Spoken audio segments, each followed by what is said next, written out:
So welcome to the Sheridan Museum of History. I gave a talk a couple of months ago about the Republic of Turkey, so it's on YouTube, and I presented some 500-600 pictures in the presentation. Today we'll talk about German and Czech Christmas traditions.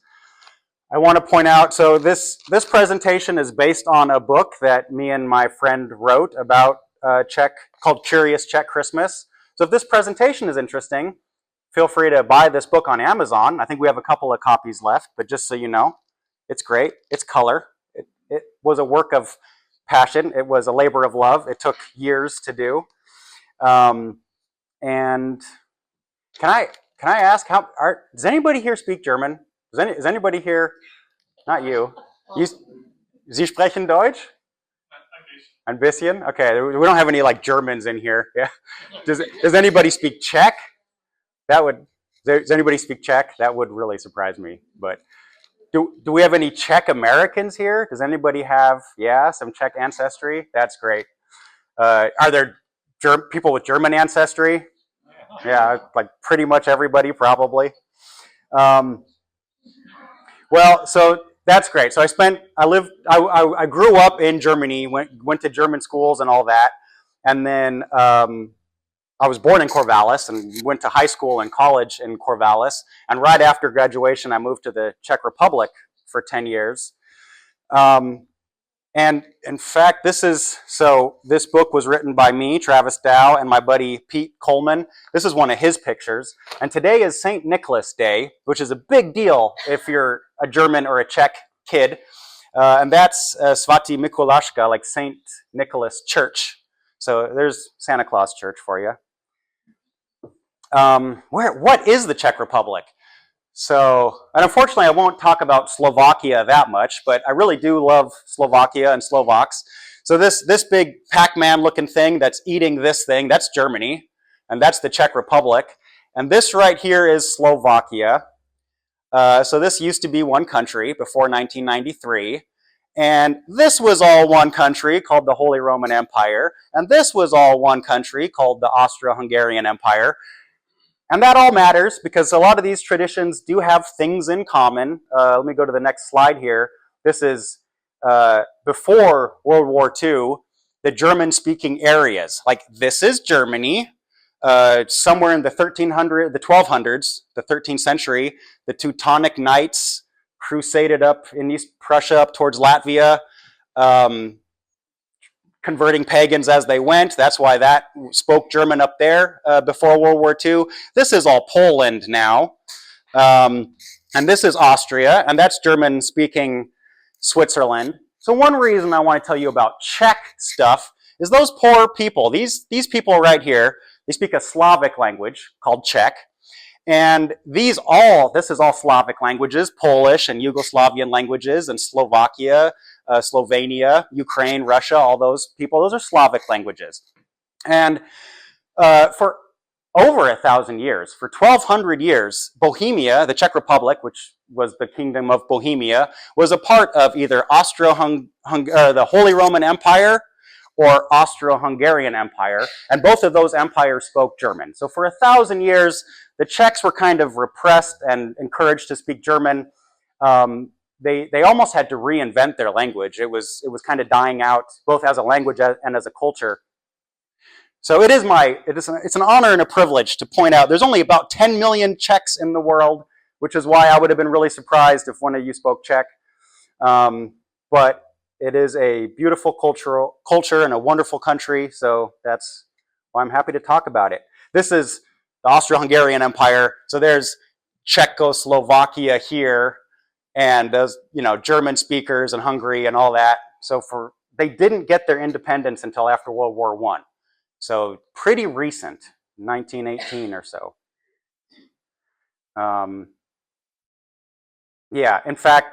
One thing I should point out is Prague, the capital of the Czech Republic, was the capital of the Holy Roman Empire a couple of times. There were some emperors that really liked Prague, like Charles IV of Luxembourg or Rudolf II of Habsburg. And so at times, Prague was the capital of an empire that went from the North Sea all the way down to Rome. We kind of, anyways, enough about history. Let's get into some history. So we kind of think of like Christmas creeping, getting earlier and earlier every year. Kind of now, it's kind of encroached on Thanksgiving time, and things get Christmassy around October, it seems like. But that was actually always the case. So way back in the 6th century, a pope kind of officially said the Advent fast starts on St. Martin's Day, which is November 11th. And that's also kind of Central Europe's Halloween. It's a different tradition, different things. But I remember St. Martin's Day. Germany doesn't do separation of church and state the way we do. So I grew up with a bunch of Catholics and a large minority of Lutherans. And we would actually go to a religion class together. Like I would go with the Lutherans, the Catholics would go with the Catholics. And there'd be one or two Muslims, and the atheist kid that smoked cigarettes would go off and learn about Plato or like something really cool. They would learn about Socrates or something. But we would make these little plastic lanterns where you put a tea light in it and learn all about Saint Martin. Saint Martin was I don't even think he was a martyr, but in the 4th century, he was a soldier, like a Roman soldier, and he came across a beggar, a poor homeless guy, and he tore his cloak in half, gave the beggar half of his cloak, and then went about his business. And he had a dream that night that Jesus appeared to him wearing the half of the cloak that he gave the beggar. So that's one of the kind of miracles of St. Martin. So I remember when I was like 6 or 7 years old making these paper lanterns, and then we would march off towards a Lutheran church, and that's called a Laternenlauf, like a lantern march or something, Laternenumzug.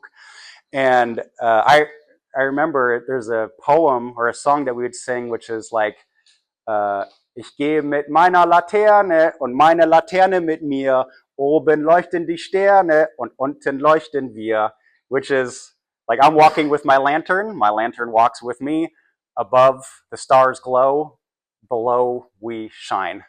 Something. I'm sure it keeps going, but that's all I remember. I was like 7. Now, in parts of the Czech Republic, you might see this procession following a knight. So there would be a knight, really, but supposed to be a Roman soldier, but a knight on horseback, and that's a little bit like their Groundhog's Day. So if the horse is wearing a white blanket, it's going to be a snowy winter, and if the horse is wearing a black blanket, it's going to be clear weather. This is actually not St. Martin's Day. This is just Old Town Square, just a random, I think this is Pete's picture. And they just throw sand and sawdust on the whole square and have a jousting tournament for random, like the reenacting Hussite Wars or the 30 Years' War, that kind of thing.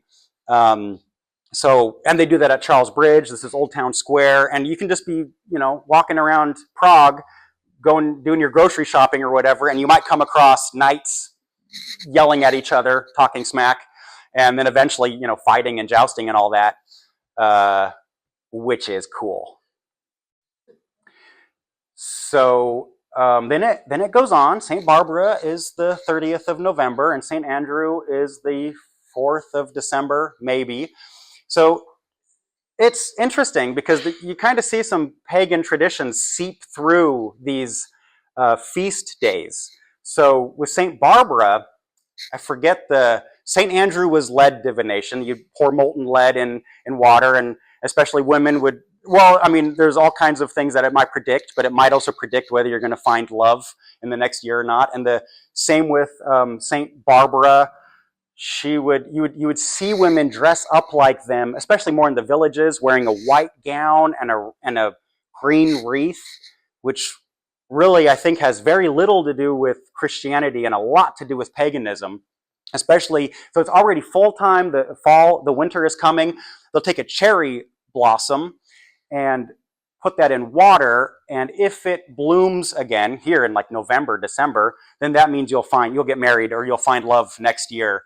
They also have a stocking tradition, but it's not like stockings on the chimney place. They'll put stockings in the window, and St. Barbara fills them with goods and candy and stuff. So different. I mean, St. Andrew is the patron saint of Scotland, so we might know who some of these people are, but they're celebrated in very different ways.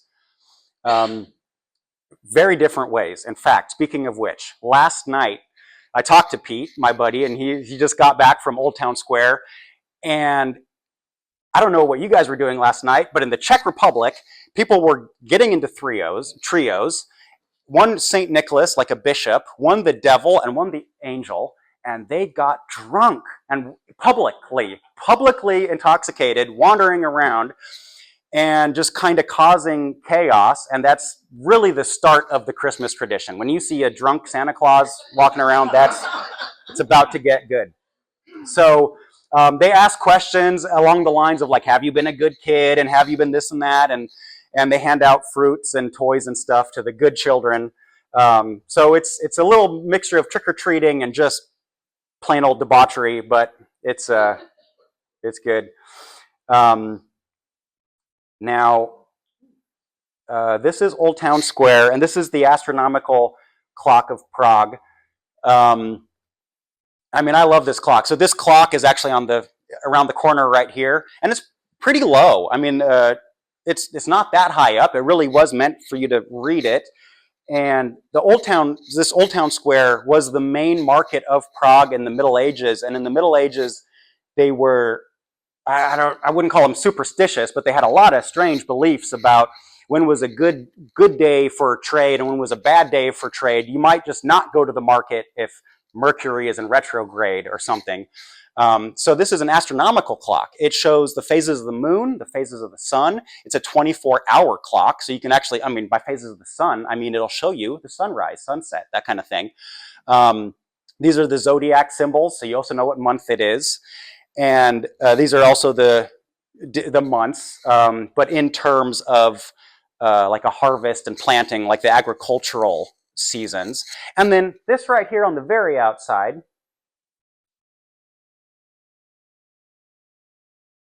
I guess I didn't show that. Oh, okay, never mind. I'll show you a close-up picture of this very outside in a second, but not yet, apparently. Okay, did that one? Yeah. Oh, that slide was in there twice? Yeah. These are just more pictures. I think one of these is actually Pete's picture of the trio, and that is Old Town Square. Now, in Germany, I don't know how common this is because there's kind of two traditions where you trick kids, I guess. But one time I happened to be at my friend's house when I was maybe 10 years old, and I didn't really notice what day it was. It was today. It was December 6th, or maybe the evening of December 5th. And I'm just hanging out with my friends at my friend's house, and all of a sudden there was a loud bang on the door, like violent, like very German. And we opened the door, and in comes my buddy's uncle, but dressed up like St. Nicholas. And we pretended like we didn't recognize him, like, oh my goodness, Nicholas is here. And I felt like we were way too old for this, but he came in and brought presents and everything. So I think making a big hoopla about Santa Claus coming to your house on this day, not Christmas Eve. That's a different thing that I'll talk about. So, and then I do remember once or twice in like grade school, there'd be a Santa Claus that came into the classroom if December 6th fell on a school day.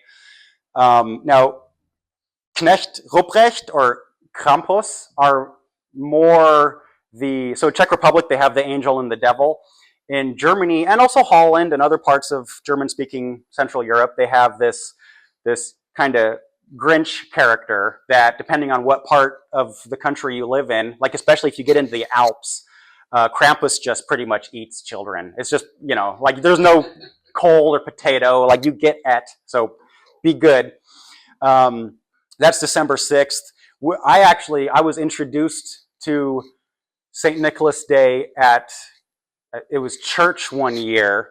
I think Sunday fell on the 6th or the 7th, and me and my brother go to church, not knowing any better, and we're Americans, and we sit down, and one by one, there's maybe 30 kids all in Sunday school, and their lap is just full of candy and toys. And me and my brother are like looking at each other like, what's going on? And one by one, they go in order and describe like the stuff they got. Like, I got Legos, and I got Milka, and I got Kinder Chocolate, and I got all these cool things. And then finally gets to my brother's turn, and we just look at each other and just start crying because we didn't get anything.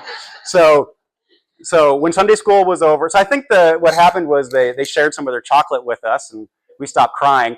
And then when Sunday school was over, the Sunday school instructor like pulled my parents aside and were like, so this is how we do it here. You have to give your kids chocolate on the 5th. So what you do is you put your boots outside the front door on the night of the 5th, and on the morning of the 6th, they're filled with, Santa Clauses come by, and they're filled with chocolate, and I mean good chocolate, like Lindt and Milka and Kinder, not this stuff. St. Ambrose, so the day after St. Nicholas Day. St. Ambrose, it's weird. I haven't really come across this in real life, but you'll see a guy with a black hood and a white robe with a broom with a paper bag over it, who presumably beats children and stuff. I mean, it's always kind of one or the other. And then St. Lucy is going through the dark, also kind of dressed in white, almost like a ghost story, dressed in white with her candle, looking for spinners, because it's a day of rest and you're not supposed to be spinning on her feast day, something like that. Now, how do you know which saint day is what? How do you keep all these straight? So on that big astronomical clock, the very edge of it, there's 365 days broken up like this. And this will tell you all the name days of so every day of the year has at least one saint associated with it in the Catholic Church. And in fact, in Europe, France, Germany, everywhere but England pretty much, you celebrate your name day. So if your name is William, there is a Saint William somewhere, or if your name is George especially, that's a big one. If your name is Nicholas, that's today. You get presents like it's your birthday. And some of my friends in Germany, it was kind of more important than their birthday. There is no Saint Travis because that's from Texan history, from the Alamo. So I think in Texas there might be a Saint Travis feast day, but nowhere else.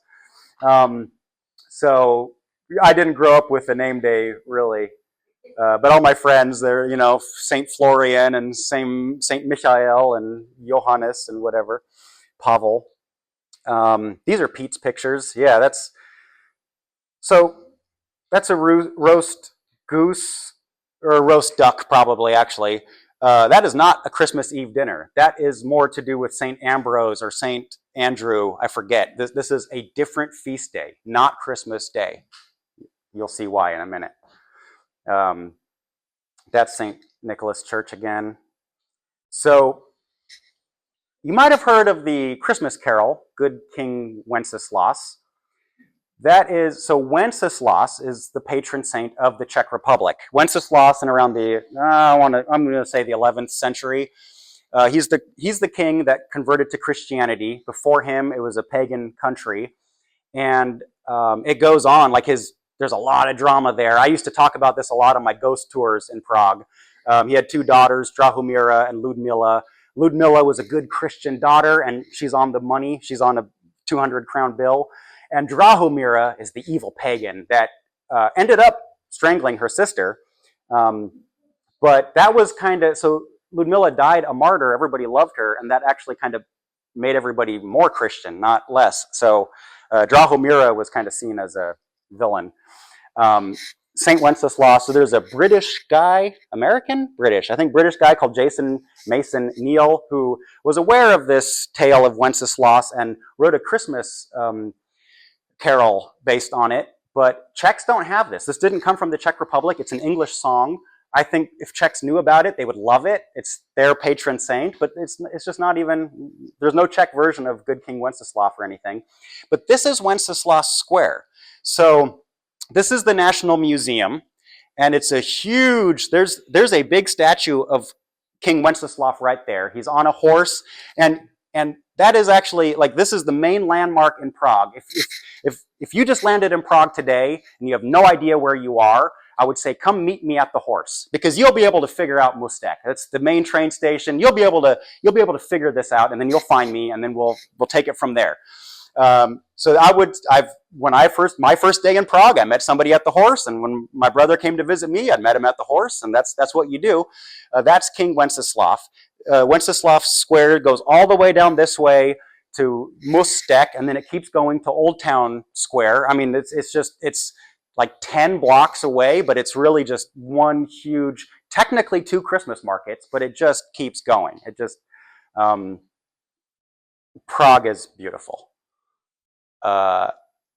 This is, as much as this picture pains me, there's a better picture of the Horse looking the other way towards Mustek. So the museum would be behind us now, and then Old Town Square is through there. This is around 1936. These are Nazis. These are the German occupation. And my Czech teacher, this was actually her first memory. This was a horrible thing that happened. They were under Nazi occupation for over 10 years, some of the longest, besides maybe Austrians. And they were only independent for about 20 years. They call it the First Republic, and it was a beautiful time where they had a democracy and a free country for the first time in 1,000 years. And then the Germans came. And as soon as the Germans left in 1945, 3 years later, the Russians made sure that they voted in a communist government. And they were a communist government for 40 years. And this is that same square. This is Wenceslav Square in the Velvet Revolution, when hundreds of thousands of people came down to protest and end communism in the name of democracy. There's Mustek way down there. The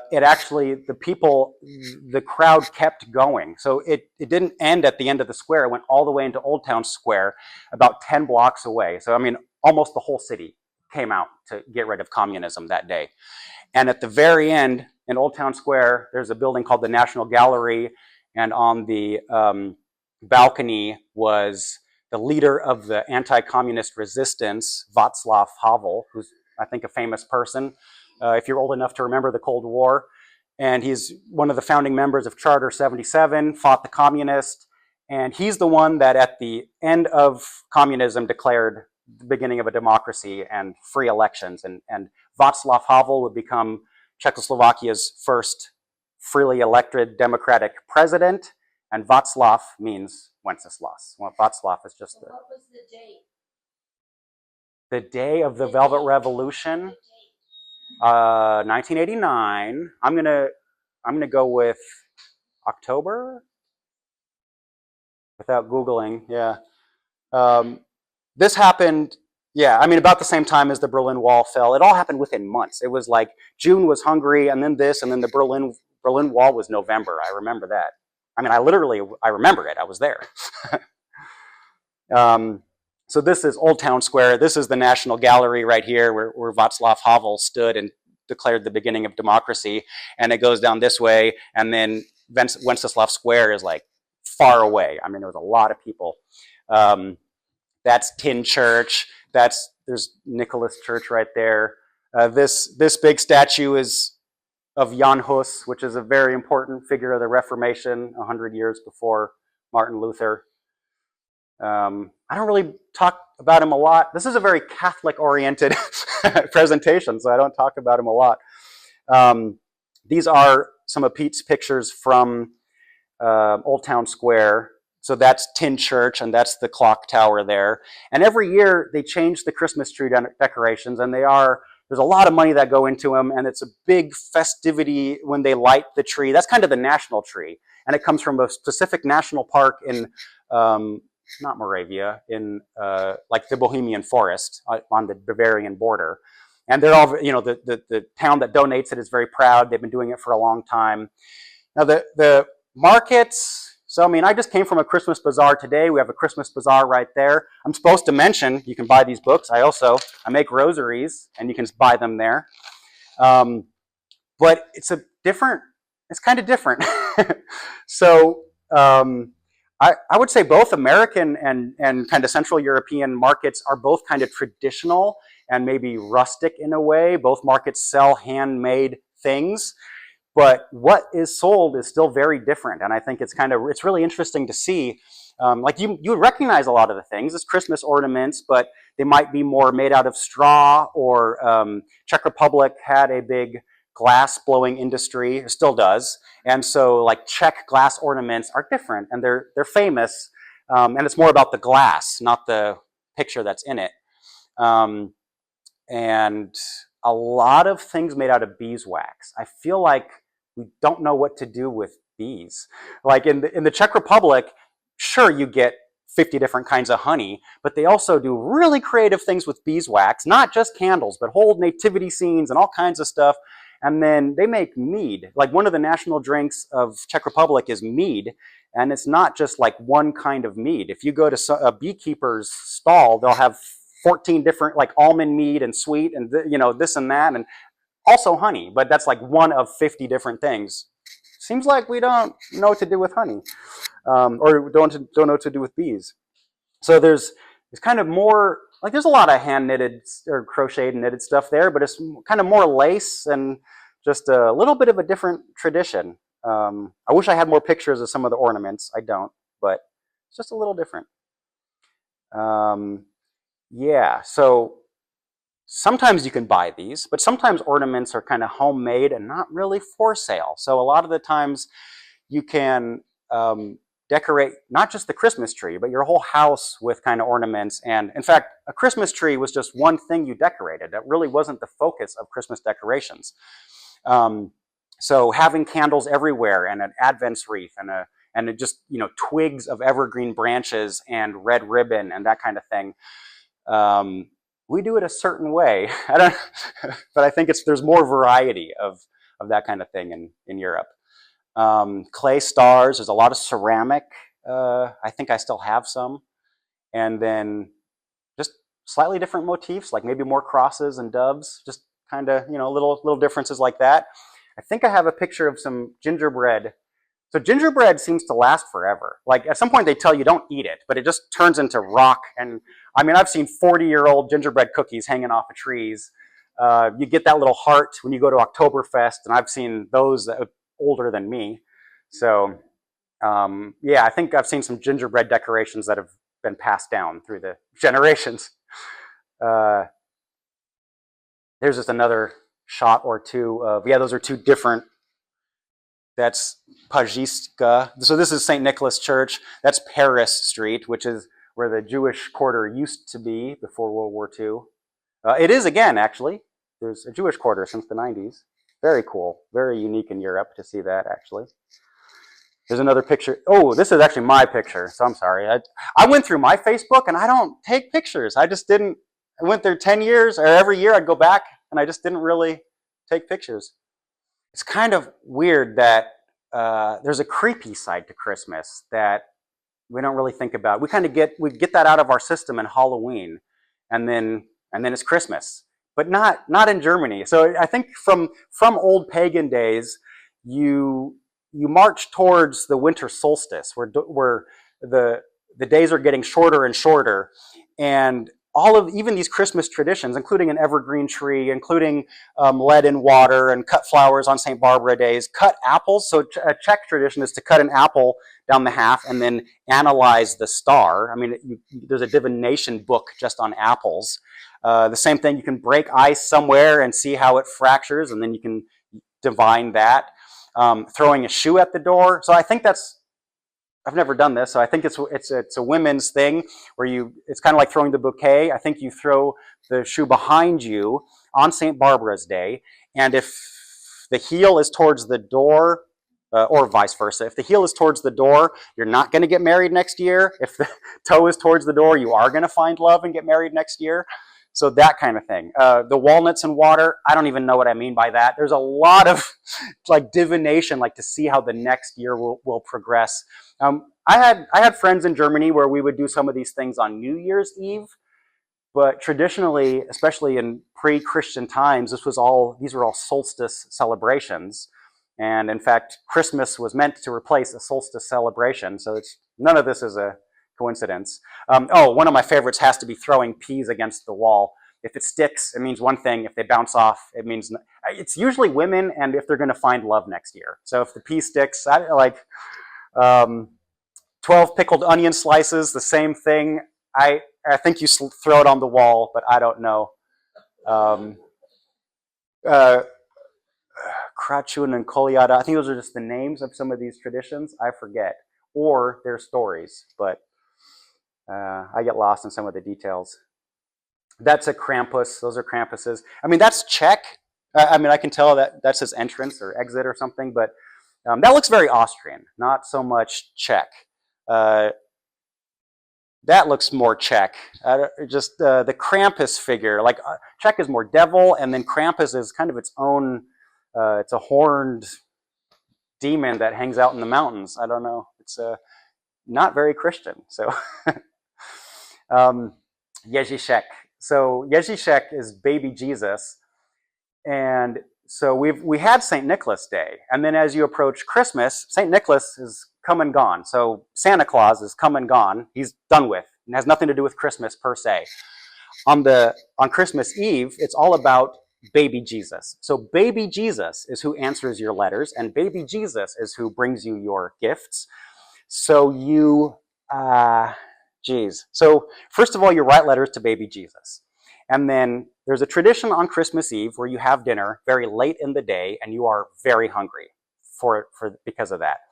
When the dinner bell rings, it's like a pandemonium. Everybody's starving. Finally, you get to eat because it is kind of a fast day. So they don't eat until dinner, until the sun goes down.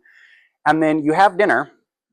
And when you're done eating, you go back into the living room and voila, the Christmas tree is there, completely decorated, with the gifts underneath. So Germans and Czechs don't have a Christmas tree until December 24th, which is why you have all this other decoration and stuff going on. The tree is actually it's there from December 24th until January 6th. So it's only 1 week. So it's kind of a small thing. It's it is where the presents are under, and it is a big deal.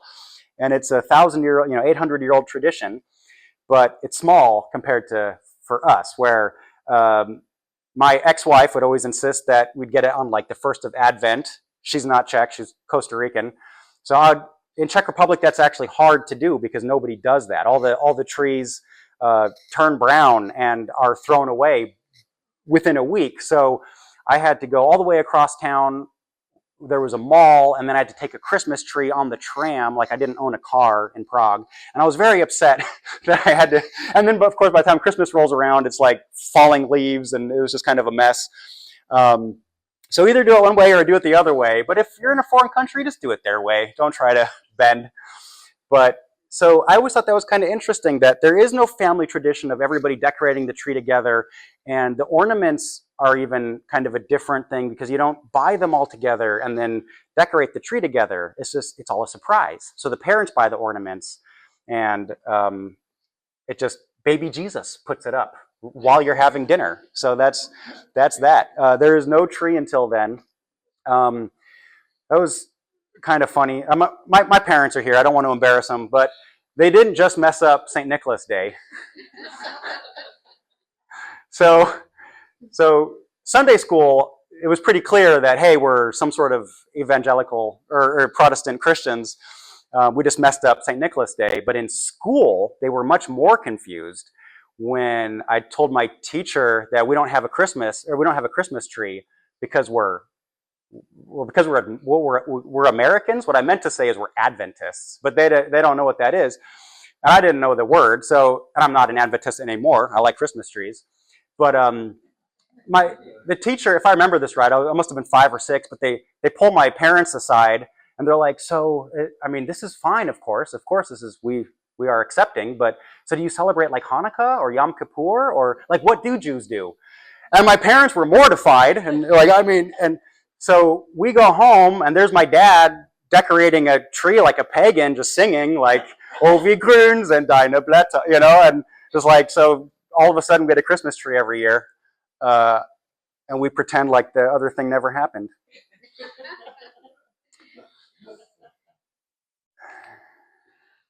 So it's kind of interesting that you can't just change traditions overnight. The communists really tried, and especially in the early 50s when Stalin was still alive and Khrushchev, they were like trying to get rid of all religion and replace it with communism. And they they tried really hard for a couple of years to make Christmas a secular thing, but it didn't go over well. Even people within the Communist Party were still, had memories of growing up with a Christmas tree. So Christmas trees were permitted.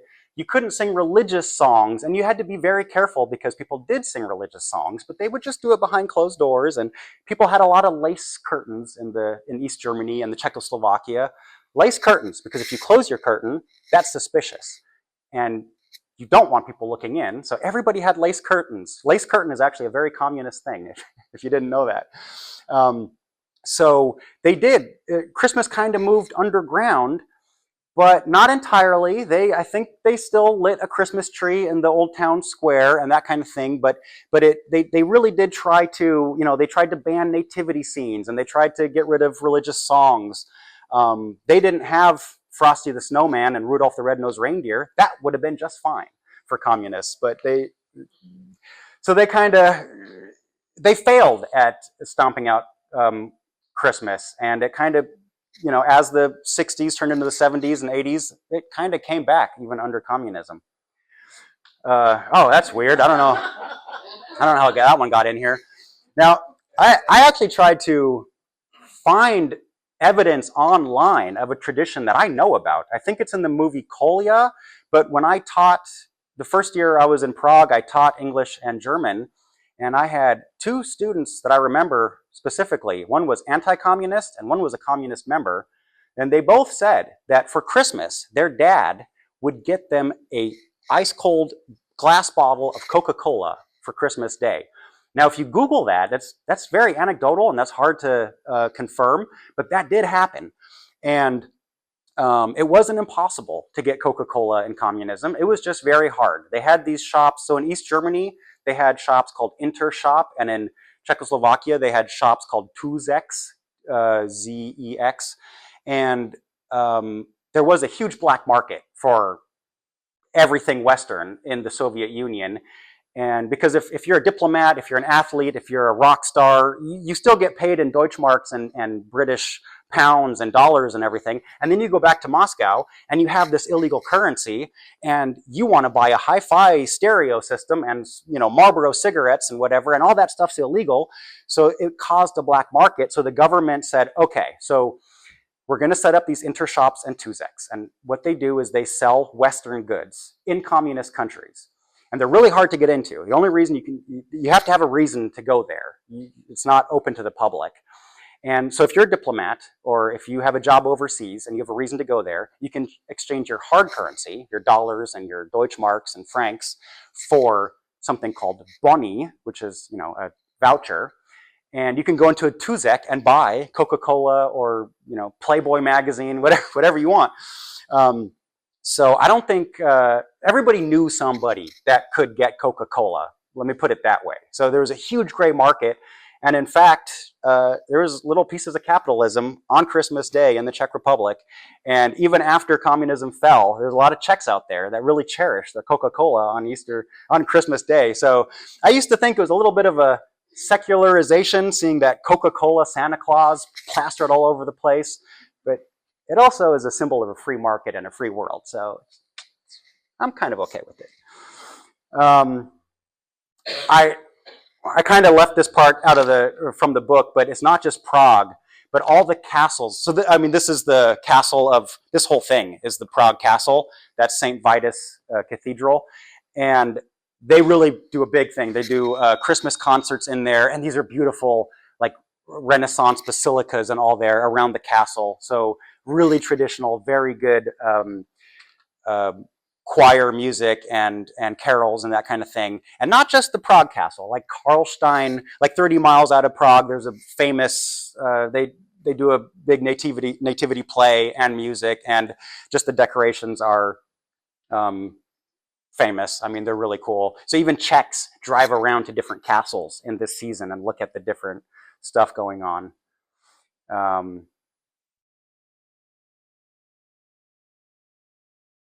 St. Vitus again from the back of the castle. That actually could be my picture. I surprised my wife with staying in a hotel behind the castle on Christmas Day one time. So that could be my picture, but I don't remember. Now so Christmas trees did come from that part of the world. We got Christmas trees from Germany. Before it was even a tree, they would bring in sprigs and branches of evergreens, like way before Christianity took over that part of the world. The first documented Christmas tree in a public square was in Riga, which is Latvia. I know that's not Germany, but it was at the time, so don't worry about it. 1812, there's a famous one in Liben in the Czech Republic, and then it's pretty modern. Like 1924, they started to have trees in the town squares. This one specifically, there was they found a baby in the woods, and that story kind of set this up so that all these movements, I mean, just based on that one story, they started to have trees everywhere, like scout groups, politicians, so-called movement, because the Christmas tree in that regard was a kind of a donation thing. So you'd put a Christmas tree up in the town square, and all the money gathered underneath the tree would be given to orphans. So it was that kind of tradition that brought it around. And behind the castle, guarded, because there was money involved. Like people would bring donations, and so they guarded the tree. There's the national tree in Starometska in the Old Town Square. There wasn't one in 2003. That might have been flooding. I don't know. 2015, I don't remember why. In 2020, because of COVID. We got our trees from a German. We always forget that Queen Victoria was German. Her real name isn't Windsor, it's Saxe-Coburg. I think all the Germans know this, but we just kind of conveniently forget. Queen Victoria spoke German, she's German, and when she put on a white dress for her wedding, we wore white dresses for weddings. When she put on a wedding ring, we put on wedding rings. When she, one Christmas, had a Christmas tree, Americans started having Christmas trees. Not before that. That's Queen Victoria. Queen Victoria being a German, the Queen of England.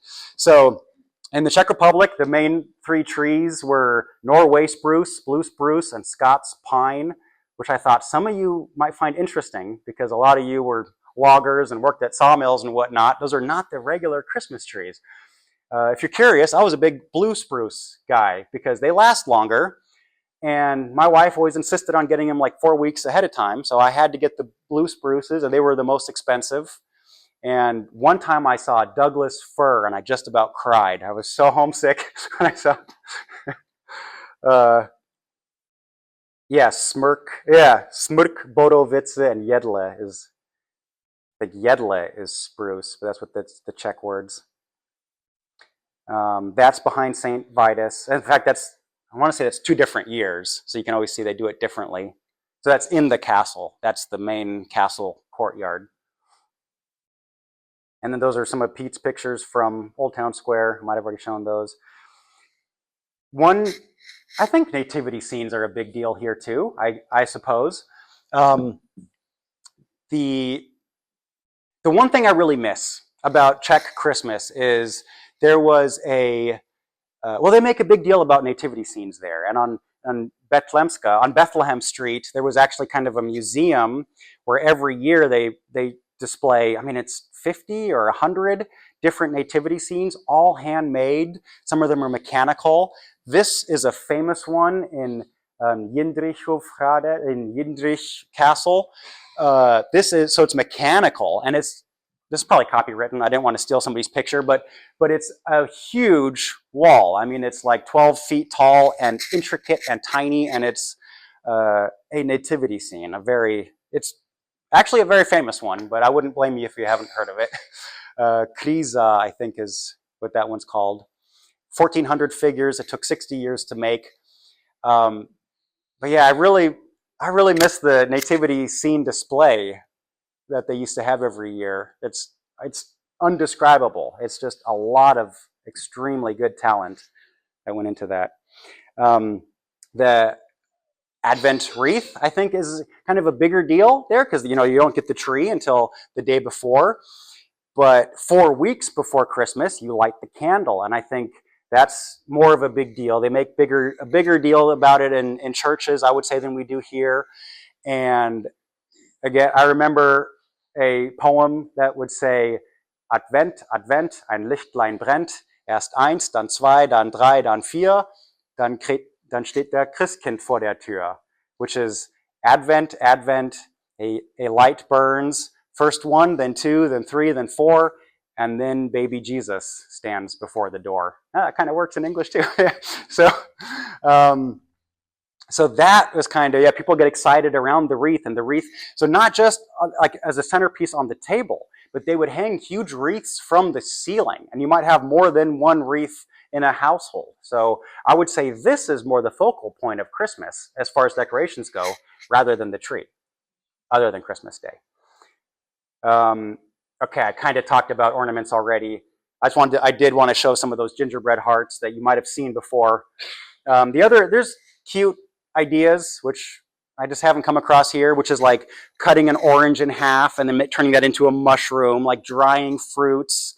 I don't think did I take a picture? No. But sometimes just hanging an orange slice on a wall. I mean, just kind of like dehydrating orange slices and hanging those up as ornaments. So kind of more rustic and folksy. When we were a kid, or when I was a kid, we had a Advents pyramid, I think they're called. And that's one thing I really miss. So this is a nativity scene in and of itself. Does this look familiar? Yeah, okay. I've like never seen one here, but it's a cherished childhood memory of like up here you would have, oh no, down here you'd have baby Jesus and Mary and Joseph, and then here'd be some angels, and then here'd be the shepherds, and then there'd be the three wise men, and I mean they could be huge, and you know it's a nativity scene, and the heat from the candles makes the fans turn, so everybody's marching along, which Swedes, yeah. So I've never seen them here, but it's like very common. They're very expensive and getting more expensive every year. But that's one of the things you might see at a Christmas market. Czechs are very famous for Czech crystal or Bohemian crystal and handmade wooden marionettes like Pinocchio puppets. That's still a thriving industry. They're all hand carved and handmade, and they look amazing. And kids still go to those Kaspar plays. I don't know what they're called in English. Josef Lada. I just want to point out some like folk artists and famous people in the Czech Republic. Well, one or two, not some. But Josef Lada, if you Google him, it's just very quaint, kind of, what is it, turn of the century, kind of modernist, fairy tale modernist is what they call it. And now, so you don't get to eat Christmas dinner until 6 o'clock on Christmas Eve. And most things happen Christmas Eve. Christmas Day is actually not that important for Europeans. So what you would do while dinner is magically being cooked in the kitchen, however that happens, all the men would be sitting around watching fairy tales. And these are actually really cool. Even though these were, I mean, I stand by these. Even though these were made in communist times, what I like about them is they're all a little subversive. They all have a little bit of an anti-communist message, if you know where to look. So everything's, this is fairy tales. Everything's in like Cinderella land, but it's always an evil king. And the peasant is always, like there's always some commentary against the state. And 3 nuts for Cinderella. 3 orzeszki pro popelku. I'm really happy nobody in here speaks Czech. You can't call me on it. But 1973, so this was an East German and Czechoslovakian production. Morosko, actually, is Russian, and I do recommend it. It's great if you can find it dubbed or even subtitles. And even though Czechs don't like Russians a lot, this one stuck. Like they were just, people grew up on it, and even though it's in Russian, they'll sit and watch it. There was Byl jednou jeden král. There was once a king, 1955, and Princesna, the Princess of the Golden Star, Zlatou hvězdu, 1958. So they would binge watch these for 8 to 10 hours, or 8 to 10 of these in a row for 6 hours, whatever, waiting for that iconic carp. Wait, what? Hold on a second. So There's too many traditions, honestly. So, the gathering of angels in Ustek, that's just one place. So if you go around to small towns, they have their own little variations of things. But you can get on the Vltava, or the river has like Christmas cruises where you can have a Christmas meal and listen to Christmas songs on the river. The Christmas tram. So some of these are official. Sometimes we just hijack them. Like sometimes, like me and 15 Americans would just take over a tram. And sometimes we do this on Halloween, sometimes on Christmas. And somebody has music that's too loud and you just party all the way through the city on a tram. Gingerbread houses, Pfefferkuchenhaus, Lebkuchenhauses, that's a German tradition that comes from, it's not as old as you might think. It really is from Hänsel and Gretel, which is, Grimm's wrote that in like 1812. And by the way, in the German version, the witch just eats the kids. Like nobody lives. It's not a happy ending. It's just like the moral of the story is that if your parents abandon you in the woods, you're gonna die. It's just so sad. Just it sucks. These are Pete's pictures, actually. Oh, I didn't mention the Advent calendar. That was a big deal. I've seen them here, but it's not a big a deal as they are in Germany. Everybody has an Advent calendar. You might have one at school even. But this is the kind of cute little quaint things, a lot of homemade decorations. You can even buy some maybe a little nicer, but not, cute things like that at Christmas markets. And then the things, you don't see a lot of sweets and chocolate. It really is more like nuts and fruits and kind of a healthier, in general, healthier thing. Now, Christmas dinner is carp. So weird, but in a Catholic sense, it's actually a fast. They're fasting. And so the only protein you can eat is fish.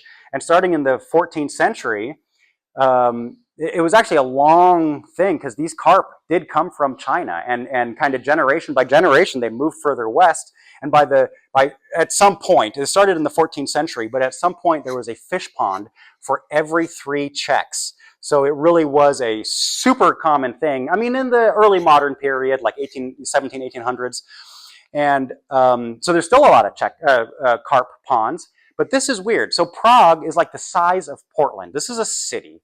And all these city slickers suddenly, one day out of the year, all think they know how to gut, clean, and prep a fish. Like, it's the funniest thing I've ever seen, because I can. And this is, so every city block, you might see 2 of these guys. And it's a big tub of live carp. Carp are bony, bottom-feeding crap fish. Like, my grandpa would throw them back. They're horrible. You can make them taste good, but we would all consider them garbage fish. Like, that's gross. But so if you want, you can have that person gut and clean your fish for you, and he'll give you fillets. But that means you have to do that on Christmas Eve, which means 1.3 million people are all running downstairs to buy carp on the same day. No. The smart person, of course, will buy the live carp and put it in the bathtub about a week ahead of time. Which, I'm like, wait a minute. So that means, I had to ask my buddy that did this. I'm like, so when did you take a shower? I mean, when did you last, so everyone's just smelling pretty ripe by Christmas because you can't use the shower. And then I'm like, Omar, you know how to gut a fish? No. So my buddy, actually what the tradition is New Year's Eve, you kind of go down to the Vltava, the river, and release the carp. The thing is, carps are pond fish. They cannot survive in fast-moving river water. And so it's just this mass genocide of just this horrific, just killing all these fish on Christmas Eve. If you do manage to gut your fish and, turn it into, fish soup is actually a traditional Christmas dish because of that. So do you get your carp early and put it in your bathtub and gut it and clean it on Christmas Eve, or do you run down and deal with the masses on Christmas Eve? And I don't know. I just didn't eat carp for Christmas. I had a turkey or something, something reasonable, but I'm also not Catholic, so. That seemed to be, there's a couple more traditions around. So this is mentioned in the book too. You're watching those those fairy tales on TV, getting hungrier and hungrier. At some point, you start to smell food cooking. That's, I think I hid one here. Yeah, right here on that's a golden pig there. And if you're wondering where that comes from, so it's actually probably an old pagan tradition, but at this point it's turned into, you start hallucinating a golden pig because you're so hungry. Another thing they do is the the matron, the mother of the family, will hide a fish scale under everybody's plate. And so when you're done eating, look under your plate, take the fish scale, put it in your wallet, and that's good luck for the next year. So a lot of Czechs have a carp fish scale in their wallet. You can ask them next time, do you have a carp fish scale in your wallet? They do, and it's funny. Czech Christmas cookies. I wish I could bring cookies, but I just am not that much of a baker. Rolik is bread, but it's more like a banana-shaped bread. So vanilkovi roliki are like little banana-shaped cookies that are vanilla roliks. But I mean, I've kind of had those here. They're not that exotic. They have walnuts in them, powdered sugar. If I showed you them, you'd probably recognize them, and you'd probably know what they taste like. Linetske is actually the Czech way of saying Linzer Auge, and Linzer Auge is the German way of saying Linzer Eye. I don't know what I'm doing up here. I don't know why. That doesn't mean anything to any of you. But a Linzer Eye is a cookie from Linz, obviously. But it's like two sugar cookies put together, and you've seen them, you know them. It has like that red jelly heart there, you know, that's a Linzer Eye. And beehives, those are no-bake cookies that do look like little beehives with a little waffle thing on the bottom. Rumovi Kulitski just means rum balls. Sounds familiar. And then Pernitsky is Lebkuchen, is gingerbread. So this is Christmas Eve. Sit down for carp, potato. So enjoy your fairy tales. Potato salad, soup, bread, honey in multiple courses. Baby Jesus brings the tree and presents. A neighbor rings a bell, signifying that's been done. No backs, so when you're eating dinner, no backs to the door. That's bad luck. And clean your plate. If you don't clean your plate on Christmas Eve, that's bad luck. If there are leftovers, you bury them near a tree. So just don't, just clean your plate. Don't leave the table early. The table is tied with a rope. I don't know. I've never been at a table. I don't know. I think it's so nobody can leave early, but I don't know. And then save the scale. That's good luck. So, yeah. There is a beautiful midnight mass at like St. Vitus. All the cathedrals have a midnight mass. Jakob Jan Riba is a famous, was he a composer? I don't even know. So Tabor is kind of where the Reformation started. 100 years before Martin Luther. They were the Hussites were the first Protestants that got to stay Protestant. Everybody before them, the Cathars and all of them, were just terminated, killed, and died as a heresy and didn't get to live. The Hussites are the first Protestants that got to live 100 years before Martin Luther.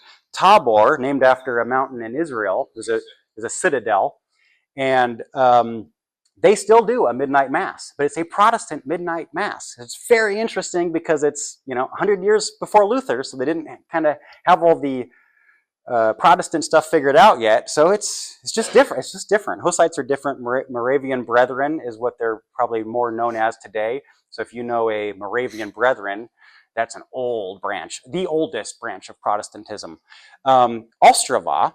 Now, Ostrava it's on the Amber Road in Moravia, like Eastern Czech Republic, and the St. Wenceslas Cathedral there, or church there, housed the famous missionaries Cyril and Methodius, who came from the Byzantine Empire to go evangelize all over the Slavic world. In fact, that's where we get the word Cyrillic from. And the Russian alphabet was invented by those two guys based off of Greek.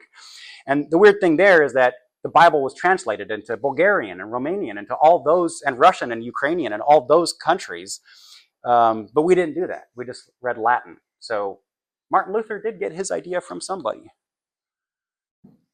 Okay, after Christmas, we have St. Stephen's Day, December 26th.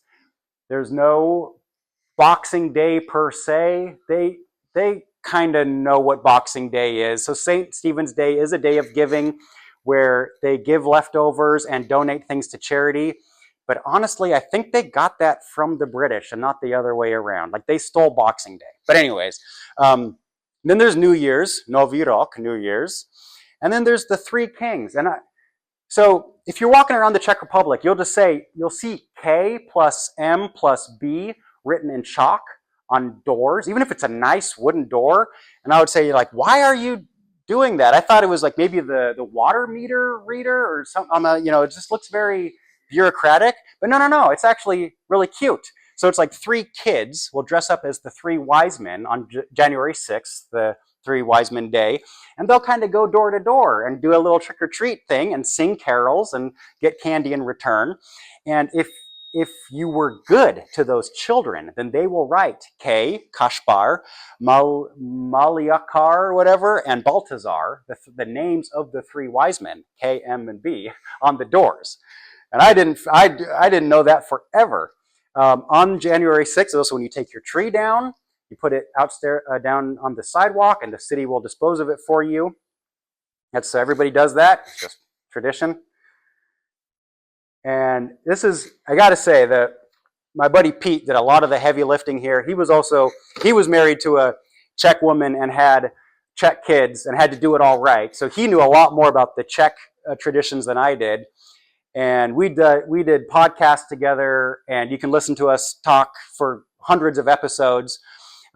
He still goes around to Czech castles in a wheelchair and just to see how far he can get. So he'll park where he's not supposed to park, and he'll flip people the bird just to get to, there's stairs. Okay, but he'll get to the first courtyard, and then he'll hand me the camera, and I'll keep going. He was a Paralympic. He was on the U.S. Paralympic fencing team. He's from Virginia or Washington, D.C. originally, but he still lives in Prague, so he's very happy that I'm doing this today. And let's see. That's about the end of the... Oh, okay. So me and Pete went to the 70th anniversary of the liberation of Pilsen. Under communism, so Americans liberated Pilsen, just to get that fact straight. Under communism, the Russians lied and would not let people admit that. So even the eyewitnesses that saw Americans liberate it, they would go to a gulag, they would get arrested if they claimed that they saw Americans liberate Pilsen. And in fact, somebody sewed an American flag for the troops and gave that to them. They hid it from the communists for 40 years, gave it to George Stasny, who founded the Mason Rivera thing on Highway 18, like that. He's a Czech. So, and he donated it to one of the veterans museums. So you could see that it had the wrong number of flags and stripes because they're going off of memory, but it's a very touching story of somebody making us a flag, hand sewing a flag to welcome us in when we liberated them from the Nazis, one of the last places to get liberated. And then we actually had to sit and wait because the Russians were taking their sweet time. And we could have kept going, but we had an agreement with the Russians. We could have liberated Prague, and we didn't. So that's my grandpa's World War II jacket. It's totally stolen glory. I'm not a vet or anything. And that's even the wrong jacket because that grandpa fought in the Pacific Theater. So there were some World War II vets. I got to interview Helen Patton, General Patton's granddaughter, that day. And there were some American vets that I got to talk to and point out that's my grandpa's jacket, and they were really happy. And then Czech reenactors in American World War II things with American Jeeps and American tanks that they bought in Belgium, because you can still buy a World War II tank in Belgium. And that was neat. I think, okay, we're almost done. Czech is such an obscure language. It will really warm my heart if I could teach you one phrase. This means Merry Christmas in Czech. Veselý Vánoce. I think we can all say vesel. Can you guys all say vesel? Vesel. You can say veselý. Veselý. Vánoce. Veselý Vánoce. All right, Veselý Vánoce. That's pretty good. I'm impressed with you guys. Thanks so much. All right, here's the German. This will just be really quick. Fröhliche Weihnachten und guten Rutsch ins neue Jahr. All right. This if this is weird to you, like why am I doing this? That's me in Nuremberg giving a talk in German about Johnny Carson, Frank Sinatra, and Don Rickles. In an old Nazi barracks. I'm explaining to my German friends who my favorite Jew was in a Nazi barracks. So I actually do this quite a bit. It's been a lot of fun, and I thank you very much for paying attention. I think there's a couple more books left. If you want to at least thumb through it and take a look, you can buy them on Amazon for about 12 bucks. And my handmade rosaries are there. We not just accept donations, we really appreciate donations. This museum is a nonprofit and run off of volunteers like myself. So in fact, if you want to volunteer, come down on Saturday. We're open from 10 to 3 for you YouTubers out there. What else should I say? Did I cover all the basics? All right, well, thank you very much for listening.